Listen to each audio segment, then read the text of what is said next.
सुप्रभात प्यारे बच्चों, आप सभी का एक बार फिर से स्वागत है। मैं डॉक्टर जितेंद्र कुमार और आज हम पढ़ेंगे कविता संगतकार। ये कविता श्री मंगलेश डबराल जी ने लिखी है। ये हमारी पाठ्य पुस्तक में अंतिम कविता है और ये परीक्षा को ध्यान में रखते हुए बहुत ही इम्पोर्टेंट है, इसलिए हम सब इसे ध्यान से पढ़ेंगे। तो सबसे पहले हम कवि परिचय जानते हैं, जो कि हमारे मंगलेश डबराल जी हैं। आप इनका चित्र देख रहे हैं बच्चों। इनका जन्म 16 मई सन 1948 को गांव काफल पानी, टिहरी गढ़वाल, उत्तराखंड में हुआ था। इन्होंने काव्य कृतियों का मतलब होता है बच्चों काव्य संग्रह। एक काव्य संग्रह में बहुत सारी कविताएं हो सकती हैं। पहाड़ पर लालटेन, घर का रास्ता, हम जो देखते हैं, शत्रु आवाज भी एक जगह है, नए युग में शत्रु। तो इस तरह से इनके 5 काव्य संग्रह अभी तक आ चुके हैं। अब हम देखते हैं कि कवि मंगलेश डबराल जी को क्या क्या सम्मान मिले और इन्होंने क्या क्या कार्य किए। तो ओम प्रकाश स्मृति सम्मान सन 1982 में इनको मिला। श्रीकांत वर्मा पुरस्कार सन 1989 में, और हम जो देखते हैं काव्य संग्रह, इसके लिए इनको साहित्य अकादमी पुरस्कार सन 2000 में मिल चुका है, जो कि हिंदी साहित्य का बहुत ही प्रतिष्ठित सम्मान है। अनेक प्रतिष्ठित सम्मान और पुरस्कार इनको और भी मिल चुके हैं। सन 1983 में जनसत्ता अखबार में साहित्य संपादक का पद इन्होंने संभाला। आजकल वे नेशनल बुक ट्रस्ट से जुड़े हैं। संगतकार कविता में कवि ने मुख्य गायक का साथ देने वाले संगतकार या सह कलाकार के महत्व को रेखांकित किया है। तो बच्चों, जैसा हमने देखा कि संगतकार का क्या अर्थ होता है, सह कलाकार। सह कलाकार होता है बच्चों जो मुख्य कलाकार को सहायता प्रदान करते हैं। शिक्षण बिंदु इसमें क्या होंगे? कविता का उद्देश्य, कला एवं संगीत के क्षेत्र में सहायक कलाकारों की महत्वपूर्ण भूमिका को उभारना। क्योंकि बच्चों को सामने नहीं आ पाते, इसलिए कविता उनके प्रति सहानुभूति दर्शाती है और उनकी भूमिका को सामने लाने का प्रयास करती है। संगतकार का क्या अर्थ होता है यह भी बताना।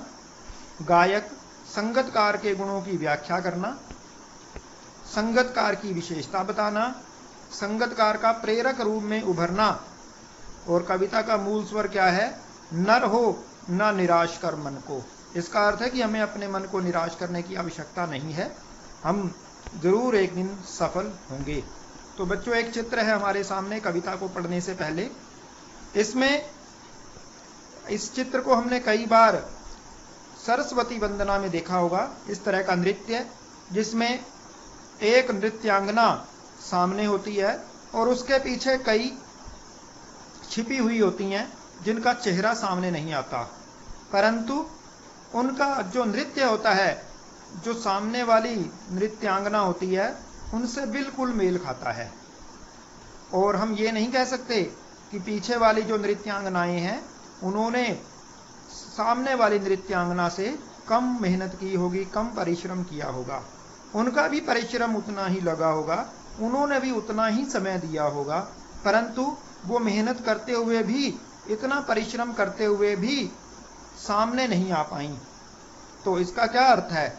इसका अर्थ ये नहीं कि वे कमजोर हैं, इसका अर्थ ये है कि उन्होंने अपने परिश्रम को उन्होंने परिश्रम तो किया लेकिन वो सामने नहीं आ पाया।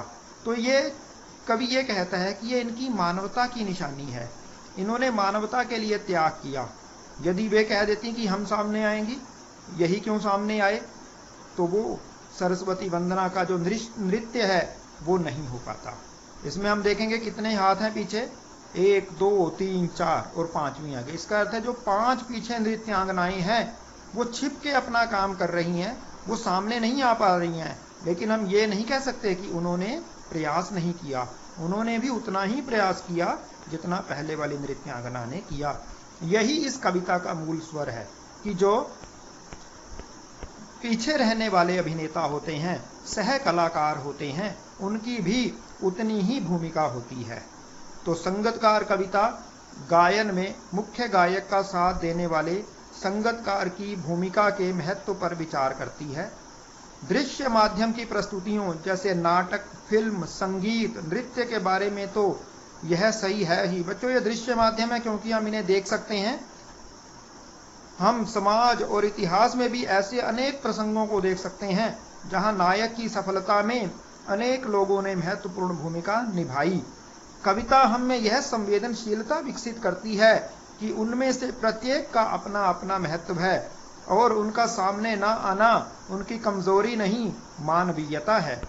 संगीत की सूक्ष्म समझ और कविता की दृश्यात्मकता इस कविता को ऐसी गति देती है मानो हम इसे अपने सामने घटित होता देख रहे हों।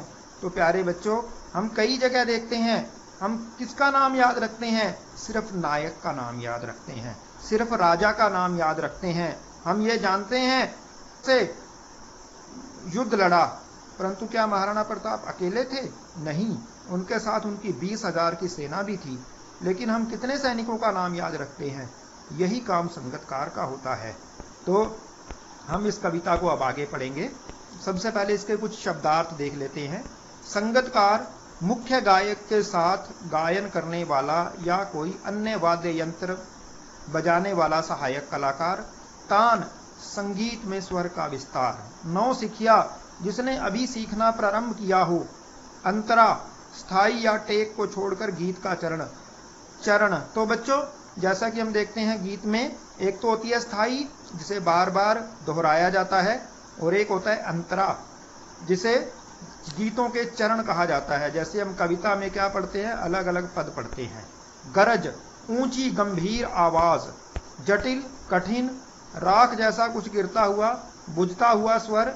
ढांढस बंधाना, तसल्ली देना या सांत्वना देना। तो इस प्रकार से बच्चों हम ये शब्दों के अर्थ भी जान गए। अब हम कविता को पढ़ते हैं। एक ये चित्र देख रहे हैं जिसमें एक गुरु जो है वो सिखा रहा है और उसका शिष्य संगीत सीख रहा है। तो इसी तरह से मुख्य गायक के चट्टान जैसे भारी स्वर का साथ देती वह आवाज सुंदर, कमजोर, कांपती हुई थी। तो बच्चों, मुख्य गायक का स्वर कैसा होता है? चट्टान जैसा भारी। बच्चों, मुख्य गायक को बहुत अनुभव हो चुका होता है। उनके स्वर में एक आत्मविश्वास होता है और उनके स्वर में भारीपन आना इस बात की निशानी है कि मुख्य गायक को गाते हुए बहुत समय हो चुका है। और संगतकार की आवाज कैसी है? सुंदर, कमजोर, कांपती हुई। अभी संगतकार को उतना अभ्यास नहीं है, इसलिए उसकी आवाज सुंदर है लेकिन थोड़ी कमजोर है, थोड़ा उसमें कंपन है, आत्मविश्वास का भी थोड़ा सा अभाव है। वह मुख्य गायक का छोटा भाई है या उसका शिष्य है। तो कवि ये कल्पना करता है कि वो उसका छोटा भाई भी हो सकता है, उसका कोई शिष्य भी हो सकता है, या पैदल चलकर सीखने आने वाला दूर का कोई रिश्तेदार भी हो सकता है। तो ये कवि की कल्पना है कि वो उससे उसका कोई संबंध भी हो सकता है और नहीं भी हो सकता। ऐसा भी हो सकता है कि वो कोई उसका शिष्य ही हो जो मुख्य गायक की गरज में अपनी गूंज मिलाता आया है प्राचीन काल से। तो जो संगतकार है, मुख्य गायक की गरज हमने देखा था ऊंची आवाज।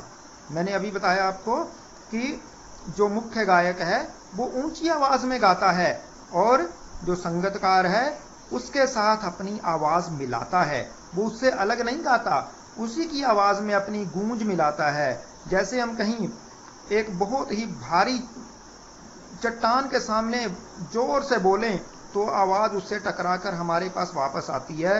इसी प्रकार से संगतकार की आवाज भी ऐसी ही लगती है जैसे वो मुख्य गायक की आवाज की गूंज हो। तो प्राचीन काल से ही वो अपनी भूमिका निभा रहा है। कौन निभा रहा है? संगतकार। संगतकार क्या होता है? जो उसके साथ गाने वाला है। अभी हम अगले वीडियो में अगले इसमें देखेंगे चित्र में कि ये देखिए, इसमें एक मुख्य गायक है जो गा रहा है और उसके साथ 2 या 3 संगतकार हैं। हम अक्सर देखते हैं कि कोई भी गायक अकेला नहीं गाता, उसके साथ उसके संगतकार होते हैं। उसके साथ कोई तबला बजाने वाला होता है, उसके साथ कोई ढोलकी बजाने वाला होता है, उसके साथ कोई वाद्य यंत्र, वीणा, बांसुरी बजाने वाला होता है, उसके साथ कोई गाने वाला भी होता है जो उसके साथ साथ गाता है, उसके पीछे पीछे गाता है, उसको सहायता प्रदान करते हैं। ये सब उसके संगीत में सुर और ताल का सम्मिश्रण करते हैं वो सब। तो अब दूसरा पद्यांश पढ़ेंगे हम। गायक जब अंतरे की जटिल तानों के जंगल में खो चुका होता है। तो बच्चों अब मुख्य गायक जो है वो क्या करता है, कई बार गाते गाते अंतरे की जटिल तानों के जंगल में खो जाता है। तो बच्चों यह रूपक अलंकार है, क्योंकि ये जंगल नहीं है। किसका जंगल है? तानों का जंगल है, स्वर का जंगल है, तार का जंगल है। तो बच्चों अंतरे की जटिल तानों के जंगल में खो चुका होता है। अब मुख्य अंतरे में बच्चों क्या होता है कि हमें बहुत ही ऊंची आवाज में गाना पड़ता है। तो अब मुख्य गायक उसमें खो जाता है या अपने ही सरगम को उलांघ कर चला जाता है भटकता हुआ एक अनहद में। तो बच्चों क्या होता है कि सरगम किससे बनती है? 7 सुरों से, सा रे गा मा पा धा नी। तो ये 7 सुरों से सरगम बनती है। और कई बार क्या होता है, जो मुख्य गायक ने अपनी ही सरगम बनाई है, जो उसने गाने का तरीका बनाया है, चाहे उसको दादरा में गा रहा है या कहरवा में गा रहा है, तो उसको लांघ जाता है और भटकता हुआ कहाँ चला जाता है? एक अनहद में चला जाता है। अनहद का अर्थ होता है सीमाहीन। आध्यात्मिक अर्थ है इसका आध्यात्मिक मस्ती। कई बार वो गाता गाता उसी में ही खो जाता है और अपनी सरगम को वो भूल जाता है। कहाँ चला जाता है? एक अनहद में। अनहद का अर्थ है आध्यात्मिक मस्ती, असीम मस्ती में चला जाता है। तब संगतकार ही स्थाई को संभाले रहता है। तब संगतकार क्या करता है? बार बार वो स्थाई को बोलता रहता है, उसको दोहराता रहता है, जब तक कि मुख्य गायक वापस अपनी सरगम में ना आ जाए। जैसे समेटता हो मुख्य गायक का पीछे छूटा हुआ सामान, जैसे याद दिलाता हो उसका बचपन जब वह 9 सिखिया था। तो कवि कहता है किस प्रकार से उसको संभालता है? जैसे उसका मुख्य गायक का पीछे छूटा हुआ सामान संभाल रहा हो, समेट रहा हो, उससे जो कमी रह गई उस कमी को वो पूरा करता है। और उसको क्या याद दिलाता है? उसका बचपन याद दिलाता है। वो याद दिलाता है कि कभी मुख्य गायक भी 9 सिखिया था। 9 सिखिया होता है नया नया सीखने वाला। बच्चों कोई भी व्यक्ति जन्म से ही सीखा हुआ नहीं आता। उसको चाहे कोई भी व्यक्ति है, किसी भी क्षेत्र में है, उसको वो चीज़ सीखने के लिए मेहनत करनी पड़ती है, परिश्रम करना पड़ता है, तब वो सीख पाता है। तो इसी प्रकार से जो संगतकार है, सह कलाकार है, वो मुख्य गायक को उसका बचपन याद दिलाता है। वो याद दिलाता है कि कभी वो भी 9 सिखिया था, कभी वो भी नया नया सीखने वाला था। तो अब हम तीसरे पद्यांश पर आते हैं बच्चों। इसमें हम देखेंगे इसमें भी संगतकार हैं। एक ये मुख्य गायक आगे बैठ के गा रही हैं, एक पीछे गिटार बजा रही है, एक जो है वो हारमोनियम वगैरह बजा रही हैं। तो इस प्रकार से ये एक पूरी की पूरी टोली होती है। हम कभी भी देखते हैं कोई भी प्रसिद्ध से प्रसिद्ध गायक भी अपने साथ संगतकारों को जरूर लाता है, क्योंकि वो अकेला नहीं गा सकता। तार सप्तक में बैठने लगता है उसका गला। तो बच्चों संगीत में 3 प्रकार के सप्तक माने गए हैं। सप्तक का अर्थ है 7 सुरों का समूह, सा रे गा मा पा धा नी। और तार सप्तक सबसे ऊंचा गाया जाने वाला सप्तक। 3 सप्तक माने गए हैं। एक मध्य सप्तक होता है, जब हम मध्य आवाज में गाते हैं, ना बहुत ऊंचा और ना बहुत नीचा।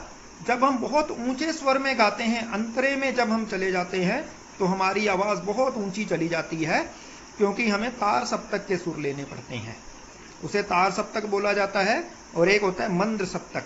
मंद सप्तक होता है बच्चों जब हम नीची आवाज में गाते हैं, तो उसे अब तार सप्तक में बहुत ऊंचे गाते हुए मुख्य गायक का गला कई बार बैठने लगता है। प्रेरणा साथ छोड़ती हुई, उत्साह अस्त होता हुआ, उसकी प्रेरणा उसका साथ छोड़ देती है, उसका उत्साह कम हो जाता है गाने का, आवाज से राख जैसा कुछ गिरता हुआ। गाते गाते उसका गला थक जाता है बच्चों, और उसके गले से राख जैसा कुछ गिरता है। ऐसा गिरता है कि ऐसा लगता है कि वो अपने ही सुर से भटक गया है। तभी मुख्य गायक को ढांढस बंधाता कहीं से चला आता है संगतकार का स्वर।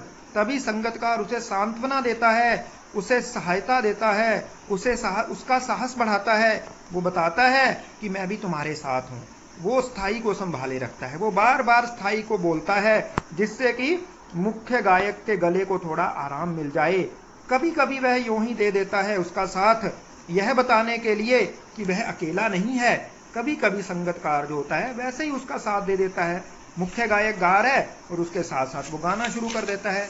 वो क्या बताना चाहता है? वो ये बताना चाहता है कि वो अकेला नहीं है और फिर से गाया जा सकता है गाया जा चुका राग। और वो बताना चाहता है कि फिर से जा चुका राग जो है वो दोबारा भी गाया जा सकता है। देखो बच्चों, इसमें भी संगतकार के बिना मैंने आपको बताया कोई भी नहीं गा सकता, कोई भी गायक नहीं गा सकता।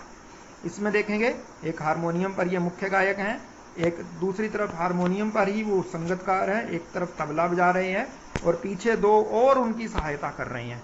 इस प्रकार से जहां पर भी मुख्य गायक जाता है अपनी टोली के साथ जाता है और उसकी आवाज में एक हिचक साफ सुनाई देती है। हिचक होता है बच्चों कि अपनी आवाज को थोड़ा दबा के रखना पड़ता है उसको। वो थोड़ा सा अभी, क्योंकि एक तो वो नया है, उसको उतना अनुभव भी नहीं है, लेकिन कवि क्या कहता है, या अपने स्वर को ऊंचा ना उठाने की कोशिश है। एक और बात है बच्चों कि वो जानबूझकर अपने स्वर को ऊंचा नहीं उठाता। क्यों नहीं उठाता? क्योंकि उसकी आवाज में एक हिचक है।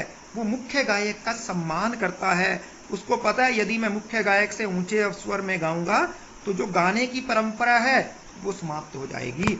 जो गाने बजाने की परंपरा है कि मुख्य गायक का सम्मान करना, उसे विफलता नहीं, उसकी मनुष्यता समझा जाना चाहिए। कभी ये कहता है कि उसके मन में मनुष्यता है, ऐसा नहीं है कि उसमें योग्यता नहीं है या वो ऊंचे स्वर में गा नहीं सकता। वो ऊंचे स्वर में गा सकता है, लेकिन वो मुख्य गायक का सम्मान करता है और क्योंकि मुख्य गायक उससे वरिष्ठ है, इसलिए प्यारे बच्चों वो उससे जानबूझकर अपने स्वर को ऊंचा नहीं उठाता। तो कवि क्या कहता है कि इसे क्या समझना चाहिए?